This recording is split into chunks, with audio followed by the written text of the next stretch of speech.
IPL ముగిసిన కొద్ది రోజులకే భారత క్రికెట్ జట్టు మళ్లీ సుదీర్ఘ ఫార్మాట్కు సిద్ధమైంది. చండీగఢ్లోని కొత్త పీసీఏ స్టేడియంలో శనివారం నుంచి ఆఫ్ఘనిస్తాన్తో జరగబోయే ఏకైక టెస్టు మ్యాచ్లో శుభ్మన్ గిల్ నేతృత్వంలోని టీమిండియా తలపడనుంది.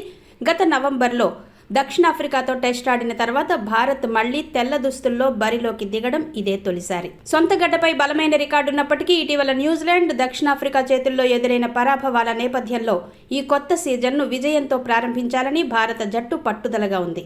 రోహిత్, కోహ్లీ, అశ్విన్ వంటి దిగ్గజాల రిటైర్మెంట్ తర్వాత పూర్తి స్థాయిలో రూపాంతరం చెందుతున్న భారత జట్టుకు ఈ మ్యాచ్ ఒక కీలక పరీక్ష.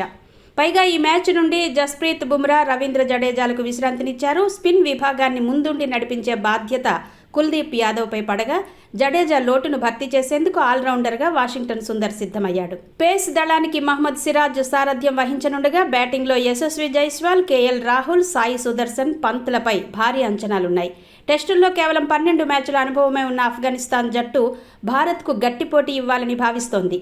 ఆ జట్టుకు ప్రధాన స్పిన్నర్ రషీద్ ఖాన్ అందుబాటులో లేకపోవడం పెద్ద లోటే అయినప్పటికీ రహ్మనుల్లా గుర్బాజ్, సెదికుల్లా అటల్ వంటి టీ20 హీరోలతో బ్యాటింగ్ లైనప్ పటిష్టంగా ఉంది. కెప్టెన్ హస్మతుల్లా షాహిదీ, రహ్మత్ షాలు జట్టుకు అనుభవజ్ఞులైన ఆటగాళ్లు.